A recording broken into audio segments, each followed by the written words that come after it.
जो हम next topic करने लगे हैं that is about the osteosarcoma. लेकिन उसके लिए सबसे पहले आपको पता होना चाहिए कि classification of the bone tumours क्या होती है, बिकॉज ये आपके यूक्यूज़ में आती होती है कि क्लासीफाई द बोन ट्यूमर्स, तो आपने इसको क्लासीफाई करना होता है। तो सबसे पहले हम देखते हैं कि ऑस्टियोजेनिक होते हैं, कॉन्ड्रोजेनिक होते हैं, हिमाटोपोइटिक होते हैं, ठीक है, अननोन ऑरिजिन के हो सकते हैं, ठीक है, या हमारे पास न्यूरोएक्टोडर्मल हो सकते हैं। तो सबसे पहले ये आपने बना दिया, आपने ये टेबल बना देना है तो आपको पूरे मार्क्स मिल जाएंगे, सिंपल सी बात होती है। ऑस्टियोजेनिक मीन्स के ये ऐसे ट्यूमर्स होंगे जो बोन बना रहे होंगे। Osteogenic, genic means formation, osteo means bone, bone formation. तो बोन फॉर्मिंग ट्यूमर्स मतलब ऐसे ट्यूमर्स जो कि बोन फॉर्म कर रहे होंगे, ठीक है। हमारे कैंसर सेल्स होते हैं ना, वो कैंसर सेल्स अपनी एक्टिविटी को ज़्यादा कर देते हैं, तो यहाँ पे जो कैंसर सेल्स होंगे वो बोन फॉर्म कर रहे होंगे इतने ज़्यादा, ठीक है। सो इसमें हमारे पास फर्दर बिनाइन आते हैं और मेलिग्नेंट आते हैं। बिनाइन के अंदर आपके पास ऑस्टियोमा है, ऑस्टियोइड ऑस्टियोमा है, ऑस्टियोब्लास्टोमा है। अब आपने ये बात याद रखनी है, जो बिनाइन होंगे ना उसके आगे ओमा ओमा लगेगा या ब्लास्टोमा लगेगा, ओमा या ब्लास्टोमा, ओमा या ब्लास्टोमा। और जो मेलिग्नेंट होंगे उनके आगे सार्कोमा लगेगा। सो ऑस्टियोमा, ऑस्टियोब्लास्टोमा, ऑस्टियोइड ऑस्टियोमा, ये तीनों आपके बिनाइन हो गए। और मेलिग्नेंट में आपके पास सार्कोमा लगेगा, तो ऑस्टियो के साथ सिंपली सार्कोमा लगा दिया तो वो मेलिग्नेंट हो गए। फिर कॉन्ड्रोजेनिक होते हैं। कॉन्ड्रोजेनिक मीन्स कि वो कार्टिलेज बना रहे होंगे, तो इसमें भी आप उसी तरह करेंगे ना, ओमा लगा देंगे बिनाइन में और ब्लास्टोमा लगा देंगे, तो कॉन्ड्रोमा, कॉन्ड्रोब्लास्टोमा, या एक हो सकता है ऑस्टियोकॉन्ड्रोमा, ठीक है। और इसमें मेलिग्नेंट में क्या होगा, सार्कोमा लगा देंगे, कॉन्ड्रो सार्कोमा। फिर आपके पास आता है हिमाटोपोइटिक। हिमाटोपोइटिक में आपने बस याद रखना है माइलोमा हो सकता है या मेलिग्नेंट लिम्फोमा हो सकता है, इसको जस्ट आपने क्लासिफिकेशन में लिखना है। उसके बाद अननोन ऑरिजिन, मतलब पता नहीं है कि वो बोन ट्यूमर जो है वो इसकी हिस्टोलॉजी टाइप क्या है, नहीं समझ आती, तो उसमें हमारे पास फिर आ जाते हैं बिनाइन आ जाते हैं और मेलिग्नेंट आ जाते हैं। बिनाइन में आपके पास आ जाता है जॉइंट सेल ट्यूमर हो जाता है बिनाइन में, ठीक है। और जो हमारे पास मेलिग्नेंट होता है उसमें जो है वो आ जाता है सार्कोमा वाला, एविंग सार्कोमा, ठीक है, एविंग सार्कोमा। अब आपने जो है याद रखना है कि इसमें जो हमारे मोस्ट इंपॉर्टेंट ट्यूमर्स हम डिस्कस करेंगे वो ऑस्टियोसार्कोमा है, वो हमारे पास एविंग सार्कोमा है, वो हमारे पास जॉइंट सेल ट्यूमर है। ये तीनों आपके जो है ना फर्स्ट प्रायोरिटी टॉपिक्स में आते हैं, फर्स्ट प्रायोरिटी टॉपिक्स में आते हैं। तो बाकी आपने जस्ट रीड करने हैं, लेकिन ये तीनों जो है हमारे पास यूक्यूज़ हैं, और इसमें से सबसे मोस्ट इंपॉर्टेंट जो यूक्यू है वो आपका ऑस्टियोसार्कोमा है। तो हम स्टार्ट करते हैं ऑस्टियोसार्कोमा। उसके बाद हम स्टार्ट करते हैं ऑस्टियोसार्कोमा। और मैंने आपको बताना है सबसे पहले कि 80% जो आपके पास पास पेपर्स में आया हुआ है ना, वो ये वाला ट्यूमर आया हुआ है, तो ये आपको अच्छे से आना चाहिए। सबसे पहले तो ये कि आपको ये पता होना चाहिए कि ये मेलिग्नेंट ट्यूमर है, अभी हमने डिस्कस किया बिकॉज सार्कोमा सजेस्ट कि ये जो है ना मेलिग्नेंट है। उसके बाद ये कि ये हमारे पास प्राइमरी, हमारे पास मोस्ट कॉमन है, मतलब प्राइमरी मेलिग्नेंट ट्यूमर है। प्राइमरी मेलिग्नेंट ट्यूमर क्या होता है, जो वहाँ पे अराइज करता है उसकी, मतलब वहाँ वहाँ पे वो अराइज करता है, वो किसी और जगह से बन के नहीं आया होता ट्यूमर, वहाँ पे अराइज करता है। और इसके अलावा ये कि आपने याद रखना है एज, कि ये 20 ईयर्स ऑफ एज से यंगर जो लोग होते हैं उनके अंदर होता है, ठीक है। और इसके अलावा हमने एक बात की थी पेजर्स डिजीज़, अब हमने डिस्कस किया था, और उसमें हमने कहा था कि सबसे मोस्ट कॉमन जो ट्यूमर पेजर्स डिजीज़ के लोगों में बन सकता है वो यही है, ऑस्टियोसार्कोमा, ठीक है। तो वो सेकेंडरी हो सकता है, अगर मतलब वैसे तो ये प्राइमरी होता है मोस्ट कॉमन, लेकिन अगर पेजर्स में होना हो तो फिर ये सेकेंडरी हो जाता है फॉर एग्जांपल, ठीक है। और इसके अलावा ये कि हमारे पास क्या है आगे की तरफ चलते, जैसे हमने पेजर्स डिजीज़ में देखा था कि पैथोलॉजिकल फ्रैक्चर कॉमन होता है, कि बोन के ऊपर इतना ज़्यादा स्ट्रेस आ जाता है कि वो फ्रैक्चर की तरफ जा सकता है, तो ये हमारे पास फ्रैक्चर की एक टाइप होती है पैथोलॉजिकली जो हो सकता है, ठीक है। और ये पेनफुल होता है और प्रोग्रेसिवली इनलार्ज करता है। उसके बाद हम बात करते हैं इसकी लोकेशन। इसकी लोकेशन बहुत ज़्यादा इंपॉर्टेंट है, हम जितने भी ट्यूमर्स देखेंगे उसका हमें पता होना चाहिए कि वो ट्यूमर्स कहाँ पे अराइज करते हैं। तो ये आपको नज़र आ रहा है कि ये आपकी बोन है, ठीक है, और यहाँ पे हमारे पास एपिफिसिस होती है, ये हमारे पास मेटाफिसिस होती है, और आगे की तरफ डायफिसिस होती है। अगर यहाँ पे आप देखें इस ट्यूमर को तो आपको कहाँ पे नज़र आ रहा है, ये मेटाफिसिस के रीजन में नज़र आ रहा है। तो ऑस्टियोसार्कोमा जो है ये मेटाफिसिस में होता है। अब हम देख लेते हैं कि कहाँ कहाँ किस किस बोन के मेटाफिसिस में ज़्यादा कॉमन इन्वॉल्व होता है। तो इस पिक्चर में आपको शो हो रहा है कि आपका सबसे ज़्यादा मोस्ट कॉमन जो हमारे पास जॉइंट इन्वॉल्व हो रहा है वो नी जॉइंट है, ठीक है, नी जॉइंट है।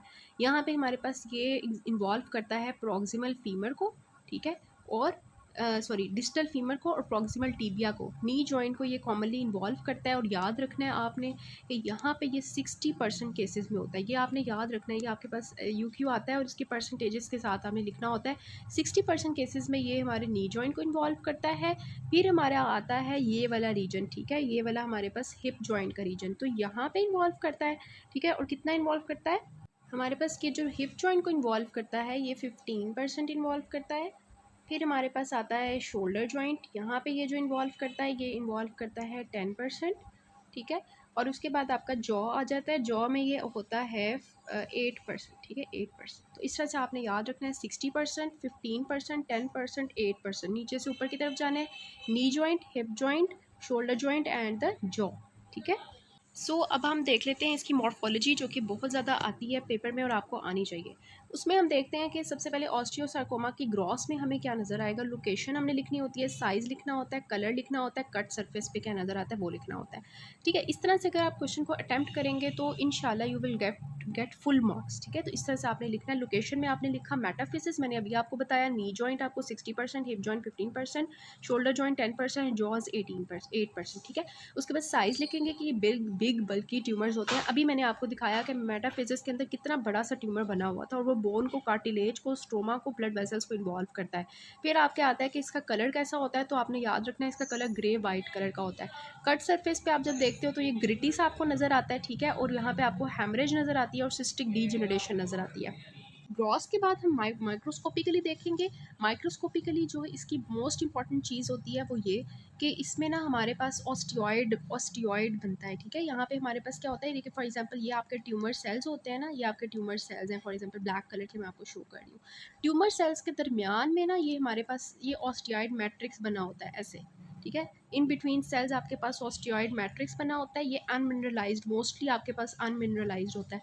और ये इसकी करैक्टरिस्टिक फ़ीचर होता है, इसका डायग्नोस्टिक फ़ीचर ही ये होता है कि हमारे पास जो है ऑस्टियोइड बनना होता है या बोन बन रही होती है हमारे पास, ठीक है, in between the malignant cells. ये सारे ब्लैक कलर के मेलिग्नेंट सेल्स हैं, इनके इर्द गिर्द, इनके दरमियान में क्या है, ऑस्टियोइड बन रहा है, जो हमारे पास जो है क्या होता है कि मैट्रिक्स होता है, नॉन कैल्सिफाइड होता है, अनमिनरलाइज्ड मैट्रिक्स होता है। और ये आपकी करैक्टरिस्टिक चीज़ होती है, मतलब ये कि अगर आप माइक्रोस्कोपिक फ़ीचर में अगर इस चीज़ को नहीं लिखेंगे ना तो आपको कोई मार्क्स नहीं मिलेंगे, क्योंकि यही इसकी कैरेक्टरिस्टिक चीज़ होती है। क्योंकि बाकी जो इसकी चीज़ें हैं मेलिग्नेंट ट्यूमर सेल्स की, वो तो इसकी नॉन स्पेसिफिक होती हैं। लाइक आपको पता है कि वेरिएबल साइज़ एंड शेप हो जाता है ट्यूमर सेल्स का, और न्यूक्लियाई जो होते हैं हमारे ट्यूमर सेल्स मेलिग्नेंट अगर हों तो हाइपरक्रोमैटिक होते हैं और माइटोटिक फिगर्स हमें नज़र आ रहे होते हैं।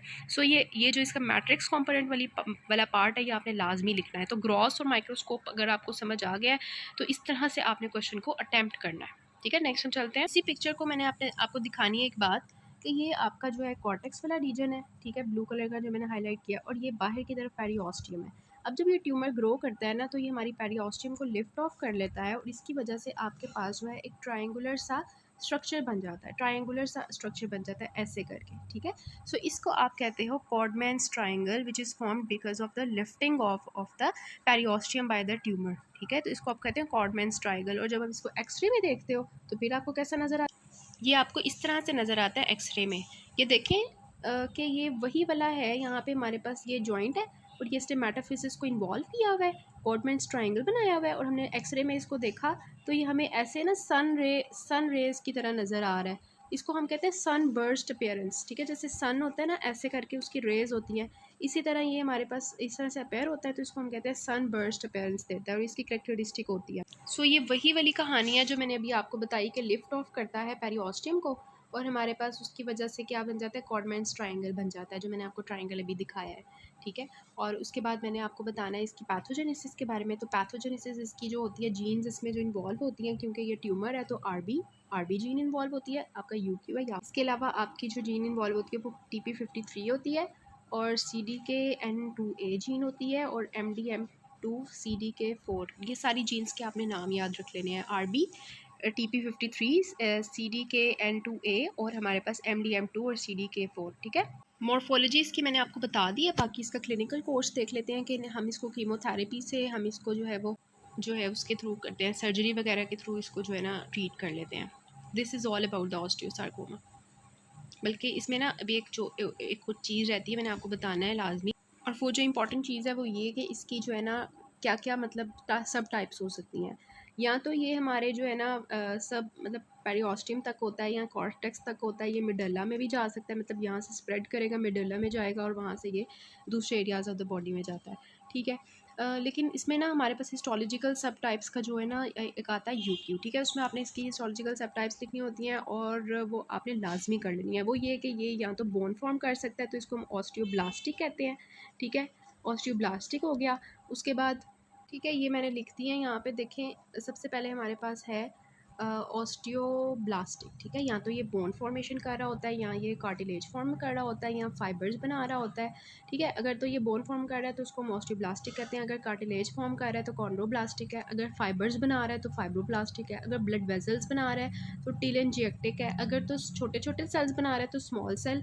और अगर हमारे पास जो है लार्ज बना रहा है सेल्स तो उनको जॉइंट सेल्स। ये आपने जो है ना हिस्टोलॉजिकल सब टाइप्स का जब भी आपके पास क्वेश्चन आएगा तो आपने ये 6 चीज़ें लिख देनी है, तो आपको फुल मार्क्स मिल जाएंगे इंशाल्लाह। ठीक है, और एक इसकी लाइन इंपॉर्टेंट है जो मुझसे मिस हो गई थी, वो ये कि ये हमारे पास प्राइमरी बोन ट्यूमर है, लेकिन इनको निकाल के, ये हिमेटोपोइटिक जो ट्यूमर्स है ना, माइलोमा और लिम्फोमा, इनको निकाल के, ये मोस्ट इंपॉर्टेंट है, ये आपका एमसीक्यू आ सकता है कि आफ्टर माइलोमा एंड लिम्फोमा हमारे पास जो प्राइमरी बोन ट्यूमर है सबसे ज़्यादा कॉमन, वो ऑस्टियोसार्कोमा है। This is all about the important things of the osteosarcoma. ठीक है।